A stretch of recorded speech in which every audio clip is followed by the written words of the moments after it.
पंजाब के CM captain Amarinder Singh द्वारा किसानों को लेकर दिए गए बयान का बीजेपी नेता विरोध जता रहे हैं, जिसके चलते प्रदेश भर में बीजेपी की तरफ से कांग्रेस मुख्यालयों पर विरोध प्रदर्शन किया गया।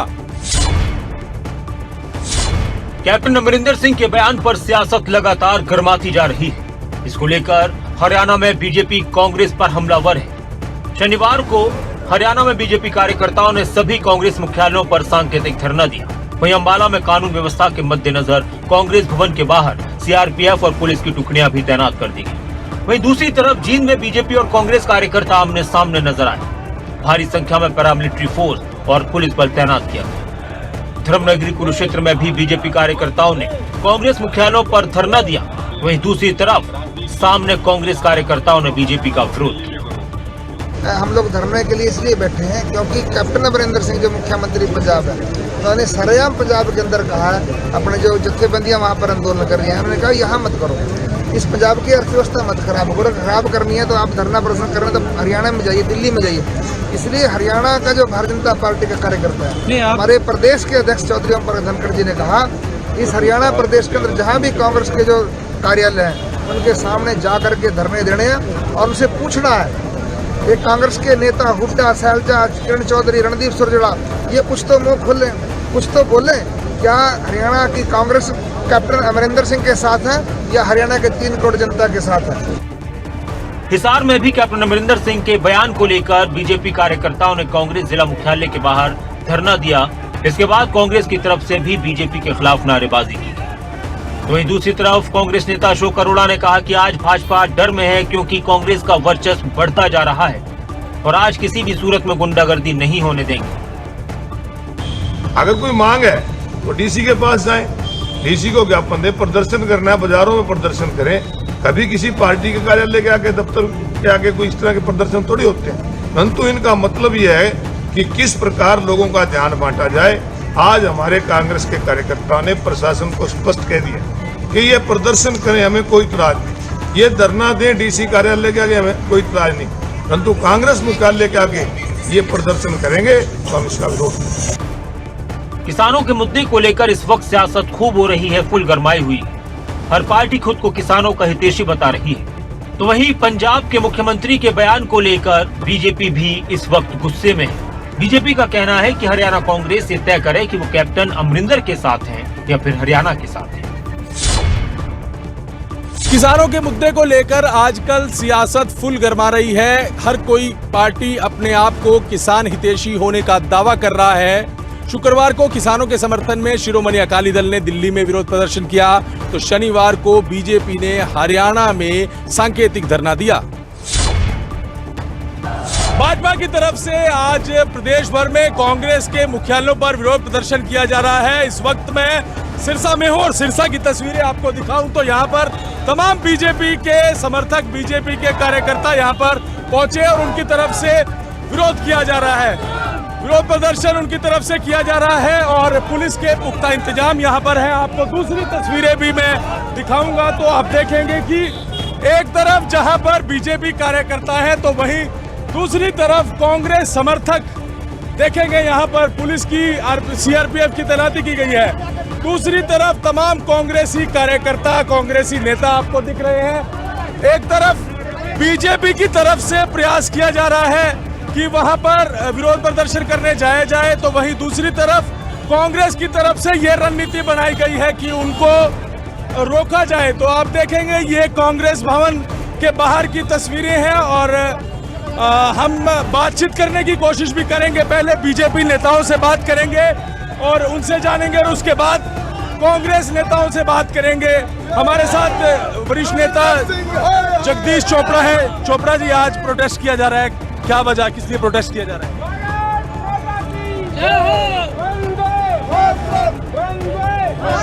1 मिनट रुक जाओ। पंजाब के मुख्यमंत्री सरदार अमरिंदर सिंह जी ने एक बयान दिया है कि जो कथित किसान नेता पंजाब के अंदर धरना दे रहे हैं उससे पंजाब की अर्थव्यवस्था ध्वस्त हो रही है। इसलिए उन्होंने जितने भी किसान हैं, संगठन, जत्थेबंदियां, उनसे आह्वान किया है कि आप पंजाब की बजाय हरियाणा में जाकर धरना दो, प्रदर्शन करो, सड़क रोको, रेल रोको, ताकि वहाँ की इकोनॉमी ध्वस्त हो सके। हमारी मांग है कि कांग्रेस की हाईकमांड अमरिंदर सिंह जी को बर्खास्त करे मुख्यमंत्री पद से, और दूसरा हरियाणा के जो कांग्रेस के भाई हैं, हम उनसे ये जवाब मांगने आए हैं कि आप हरियाणा के लोगों के साथ हो, 3 करोड़ हरियाणा वासियों के साथ हो, या कांग्रेस के अमरिंदर सिंह के साथ हो। जगदीश जी, आप यहाँ पर हैं और दूसरी तरफ कांग्रेस की तरफ से भी विरोध किया जा रहा है, तो क्या कहेंगे आप? कांग्रेस आपके सामने है, आप विरोध करने जा रहे हैं, तो बराबर कांग्रेस की तरफ से विरोध हो रहा है। हमारी मांग है कि कांग्रेस के जितने साथी हैं वो हरियाणा का साथ दें। हमारा विरोध कर रहे हैं, इसका मतलब ये है कि वो हरियाणा का विरोध कर रहे हैं और हरियाणा की 3 करोड़ जनता का अपमान कर रहे हैं। इसलिए हम तो बड़ी विनम्रता से अपने कांग्रेस के भाइयों को कहते हैं कि सभी इकट्ठे होके अमरिंदर सिंह जी की इस जो गिरी हुई सोच है उसका हम विरोध करें और हरियाणा के हितों का संरक्षण करें।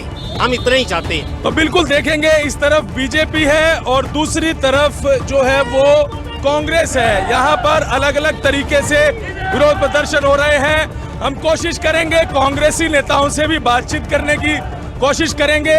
आप देख रहे हैं कि पुलिस बीच में है और उनके दूसरी तरफ कांग्रेस की तरफ से विरोध प्रदर्शन किया जा रहा है। तमाम जो कांग्रेस के नेता हैं उनकी तरफ से विरोध प्रदर्शन किया जा रहा है। जिला स्तर के कांग्रेसी नेता हैं, आप देख रहे हैं, एक तरफ बीजेपी है और दूसरी तरफ कांग्रेस है। एक तरफ बीजेपी है और दूसरी तरफ कांग्रेस है। बीजेपी की तरफ से प्रदर्शन किया जा रहा है। एक बार दोबारा तस्वीरें हम आपको दिखाएंगे। देखिए, यहाँ पर बीजेपी है, बीजेपी के नेता हैं और बीच में पुलिस की तैनाती है और दूसरी तरफ, बिल्कुल ठीक दूसरी तरफ यहाँ पर कांग्रेस के नेता हैं। बात करने की कोशिश करेंगे कांग्रेसी नेताओं से। कांग्रेस के तमाम नेता हैं, क्या कहेंगे आज विरोध क्यों किया जा रहा है? ये जो बीजेपी सरकार कर रही है कि कांग्रेस द्वारा ये आंदोलन कराया जा रहा है। कांग्रेस पार्टी हमेशा ही किसानों के साथ रही है। आज इतिहास में पहली बार हुआ है कि सत्तारूढ़ पार्टी विपक्ष का गिराव करने के लिए यहाँ पे पहुंची है। इतनी अच्छी मानसा पे ये लोग आ गए हैं। आज किसान इनको गांव में घुसने नहीं दे रहा। आज ये हर विफल हो चुके हैं, चाहे महंगाई हो और किसानों। बीजेपी की तरफ से ये कहा जा रहा है कि कैप्टन अमरिंदर ने किसानों को लेकर टिप्पणी की गई और इसका उनकी तरफ से विरोध किया जा रहा है। और जो हरियाणा के कांग्रेस के नेता हैं वो हरियाणा के किसानों के साथ हो, हमारे जो विरोध प्रदर्शन का विरोध ना करें, इस तरह की बात उनकी तरफ से कहा जा रही है। कांग्रेस पार्टी हमेशा ही किसानों के साथ रही है। ये नए नए बहाने बना रहे हैं, कभी इनके पास कोई जवाब नहीं है किसी चीज का। ये सिर्फ बहाने बना के कोई कांग्रेस पार्टी का किस लिए घिराव कर रहे हैं, इनसे पूछने वाला हो। आप इतना ही है तो तीनों कानून रद्द कराए जाए। कांग्रेस पार्टी पहले दिन से साथ खड़ी है किसानों के। तीनों काले कानून जब तक रद्द नहीं होते हम लड़ाई लड़ते रहेंगे, चाहे बीजेपी हो चाहे किससे मर्जी लड़ना। बहुत धन्यवाद। तो बिल्कुल आपने देखा तस्वीरों में कि किस तरह से एक तरफ बीजेपी है और दूसरी तरफ कांग्रेस के तमाम नेता हैं, उनकी तरफ से विरोध किया जा रहा है। तो बिल्कुल तस्वीरें सिरसा की है। यहाँ पर हेडक्वार्टर पर बीजेपी की तरफ से कांग्रेस का विरोध किया जा रहा है। किसान आंदोलन के चलते दिल्ली की सीमाओं पर किसान बैठे गए। ऐसे में दिल्ली जाने वाले कई रास्ते ऐसे हैं जिन्हें बंद कर दिया गया है। इसका सीधा असर आने जाने वाले लोगों पर पड़ रहा है। उन्हें वैकल्पिक रास्तों से जाना पड़ रहा है। और अब हरियाणा में हाई पावर कमेटी जल्द ही किसान संगठनों से बातचीत करेगी ताकि इन रास्तों को खुलवाया जा सके। पहली बातचीत 19 सितंबर को होनी है। सुप्रीम कोर्ट और मानवाधिकार आयोग की दखल के बाद हरियाणा सरकार देश की राजधानी दिल्ली के बंद रास्ते खुलवाने के लिए सक्रिय हो गई है, जिसको लेकर हाई पावर कमेटी का भी गठन किया गया, जो कल सोनीपत में संयुक्त किसान मोर्चा के नेताओं से बात करेगी। हालांकि किसान संगठन पहले ही कह चुके हैं कि रास्ते उन्होंने नहीं बल्कि दिल्ली पुलिस ने बंद किए हैं। फिर भी वो सरकार की कमेटी से बातचीत के लिए तैयार हैं। दरअसल सोनीपत में सिंघू बॉर्डर और बहादुरगढ़ के टिकरी बॉर्डर को पूरी तरह से सील किया गया है, जिसके कारण दोनों मुख्य बॉर्डरों से आवाजाही बंद हो गई है। टिकरी बॉर्डर से हर रोज लाखों वाहन दिल्ली आते जाते हैं, लेकिन मजबूरी में अब वैकल्पिक रास्तों के जरिए जाने को मजबूर है। तो वहीं झज्जर के जिला उपायुक्त श्यामलाल पुनिया भी लगातार बॉर्डर पर आवागमन सुचारू करवाने के लिए नजर बनाए हुए हैं। एक तरफ किसान संगठनों से टिकरी बॉर्डर खुलवाने के लिए संपर्क किया जा रहा है, तो वहीं दूसरी तरफ एसडीएम बहादुरगढ़ को दिल्ली से जुड़ने वाले वैकल्पिक रास्तों को सुधारने और सुरक्षित करने के निर्देश दिए गए हैं। जिला उपायुक्त श्यामलाल पूनिया ने कहा कि आम आदमी और व्यापार संगठन भी यही मांग कर रहे हैं कि जब तक टिकरी बॉर्डर नहीं खुलता तब तक वैकल्पिक रास्तों को सही और सुरक्षित करवाया जाए। 3 कृषि बिलों को लेकर जो जिस तरह से धरनारत किसान हैं अपने टिकरी बॉर्डर पे बैठे हुए हैं, लगातार जो व्यापार संगठन हो या आम आदमी हो उनकी तरफ से ये रिप्रेजेंटेशंस भी आते रहे हैं और इस संबंध में किसान संगठनों से भी हमारी बातचीत होती रहती है कि किस तरह से हम आमजन की जो सुविधाएं हैं उनमें कमी लाएं। तो इसी क्रम में अभी हाल ही में जो व्यापार संगठन थे उनके प्रतिनिधियों से मुलाकात हुई थी और सबका यही कहना था कि जो जब तक इसका कोई ठोस समाधान नहीं होता, जब तक मेन जो रूट है ये नहीं खुलता, तब तक जो ऑल्टरनेट जो रास्ते हैं उनको सिक्योर किया जाए, उनमें जो पोर्टल मेंडिंग भी करवाई जाए। तो इस संदर्भ में जो एसडीएम बहादुरगढ़ है उनको इंस्ट्रक्शंस दिए हुए हैं और चूँकि वो एडमिनिस्ट्रेटर भी हैं म्यूनसिपल काउंसिल के, तो वो इसको देख रहे हैं और मैं समझता हूँ कि आने वाले निकट भविष्य में ये रास्ते भी अच्छे से तैयार कर दिए जाएंगे। साथ ही जो हरियाणा सरकार की तरफ से हाई पावर कमेटी बनाई गई है, मैं समझता हूँ कि जो किसान संगठनों से हो या दिल्ली पुलिस से बातचीत करके इस मामले में जल्दी एक हल निकलने की हमें उम्मीद है और हम समझते हैं कि जो टिकरी बॉर्डर का जो मेन रास्ता है उसको आने वाले समय में एटलीस्ट एक तरफ से आवागमन के लिए खोल दिया जाएगा। अब देखना होगा कि हाई पावर कमेटी की किसान संगठनों के साथ ये बातचीत कितनी सार्थक रहती है और कब तक दिल्ली के इन रास्तों को खोला जाएगा। हरियाणा पुलिस में महिला कांस्टेबल की आज और कल लिखित परीक्षा आयोजित की गई है, जिसके चलते हरियाणा रोडवेज की स्पेशल बसें इन परीक्षा केंद्रों के लिए लगाई गई।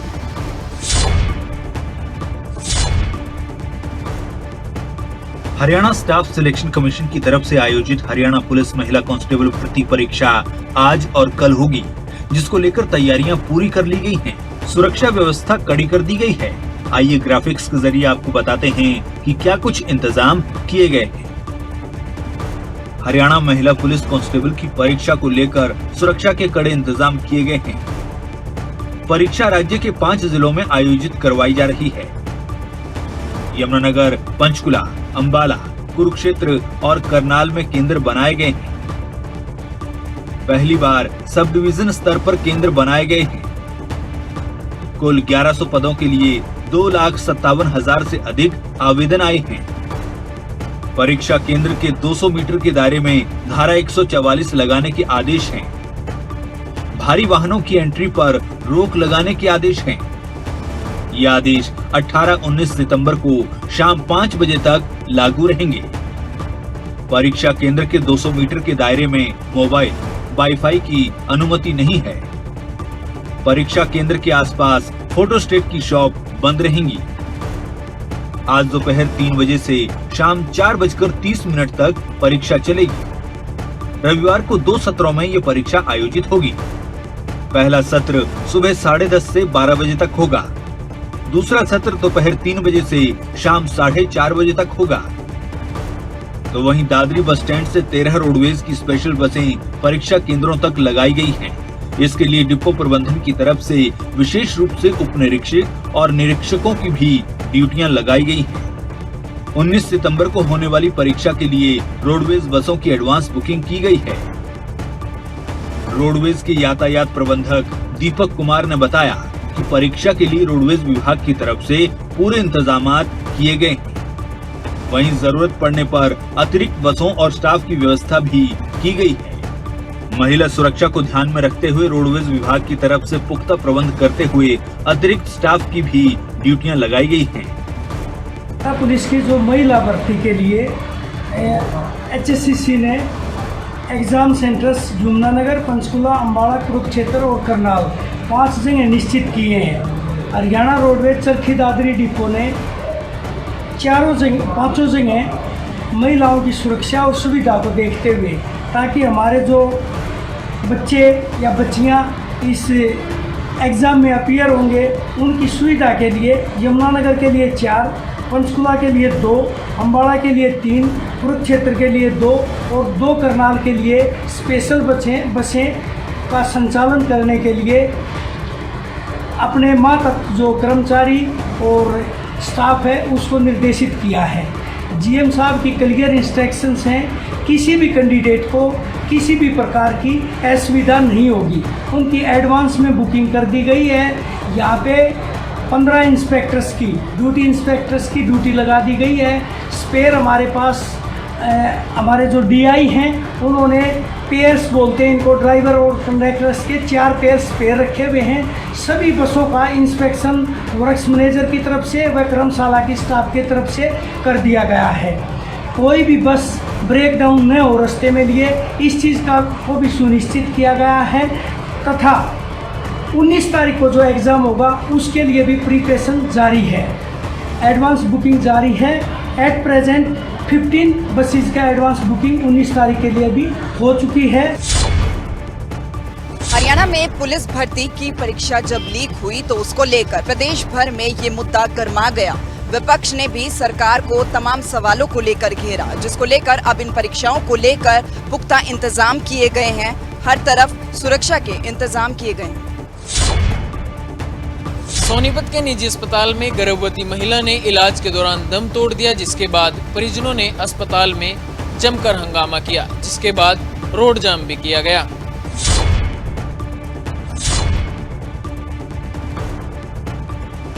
सोनीपत में एक निजी अस्पताल की लापरवाही का खामियाजा एक मरीज को जान देकर चुकाना पड़ा।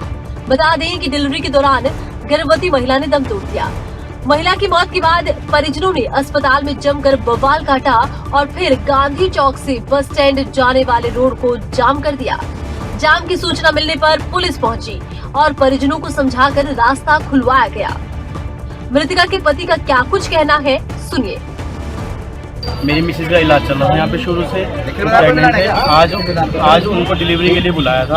हमें इन्होंने टाइम दिया था कि आप सुबह 9 बजे आ जाओ। हम सुबह 9 सवा 9 बजे आ गए थे। उसके बाद इन्होंने ऑपरेशन शुरू किया। इन्होंने कहा शायद ब्लड की जरूरत पड़ सकती है। फिर इन्होंने हमारे को बताया 2 बजे के आसपास कि ब्लड ला दो। पहले इन्होंने कहा था कि जिसका ब्लड ग्रुप सेम हो वो यहाँ खड़ा रहे, हमें जरूरत पड़ी हम साथ साथ ले लेंगे।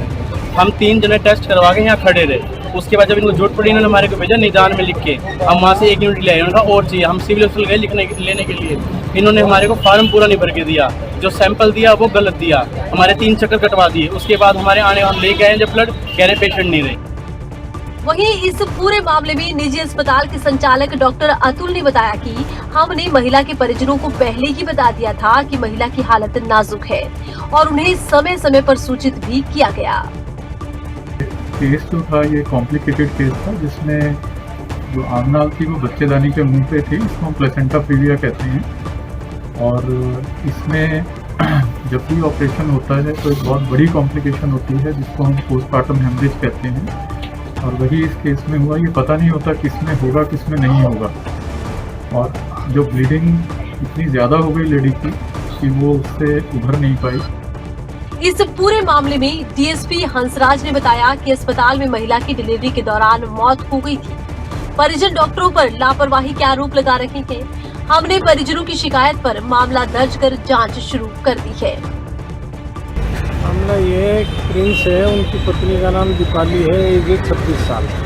ये गिरधर हॉस्पिटल में आज सुबह एडमिट हुई थी प्रेगनेंट की डिलीवरी के लिए। तो डिलीवरी 8-10 दिन जो है प्री मैच्योर डिलीवरी हो गई। उस डिलीवरी में बच्चे की तो जान बच गई, लेकिन जो लेडी थी वो एक्सपायर हो गई। तो घर वालों का ये कहना है कि भाई डॉक्टर की नेग्लिजेंसी से ऐसा हुआ है। तो छानबीन कर रहे हैं, जैसी भी कोई बात होगी, जिस तरह की एप्लीकेशन आएगी हम कार्रवाई करेंगे। अब देखना होगा कि जांच के बाद क्या कुछ निकलकर सामने आता है। यदि अस्पताल प्रशासन की तरफ से कोई लापरवाही बरती गई है तो किस प्रकार की कार्रवाई जो है वह अस्पताल प्रशासन पर की जाती है, ताकि भविष्य में किसी भी मरीज के जान के साथ ऐसे खिलवाड़ न हो सके। Haryana police constable paper leak मामले में पुलिस को बड़ी सफलता हाथ लगी है। पुलिस ने मामले में 2 लाख के इनामी आरोपी को गिरफ्तार कर लिया है।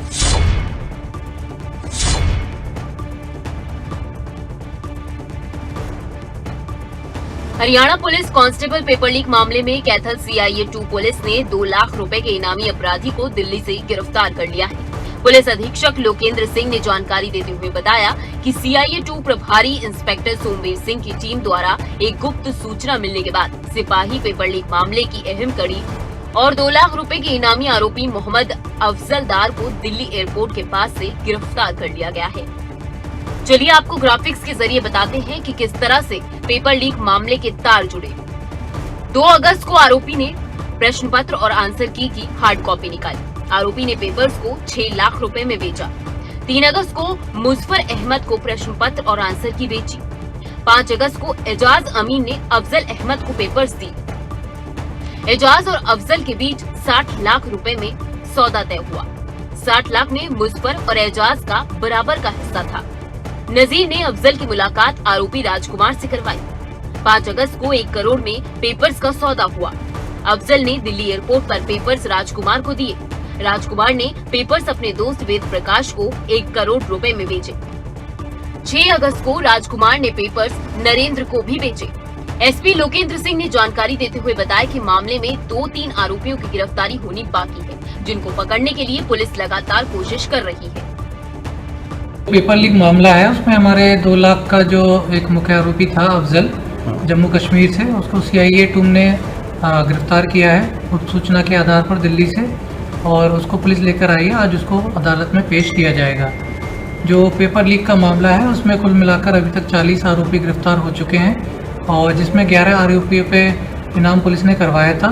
उसमें 2-3 आरोपियों को छोड़ के बाकी अन्य आरोपी गिरफ्तार हो चुके हैं, और बाकी आरोपी के लिए भी लगातार टीमें रेड कर रही हैं। पूरे मामले में पुलिस ने मुख्य आरोपी समेत अब तक 40 आरोपियों को गिरफ्तार कर लिया है। देखना ये होगा कि बाकी आरोपियों को पुलिस कब तक गिरफ्तार कर पाती है।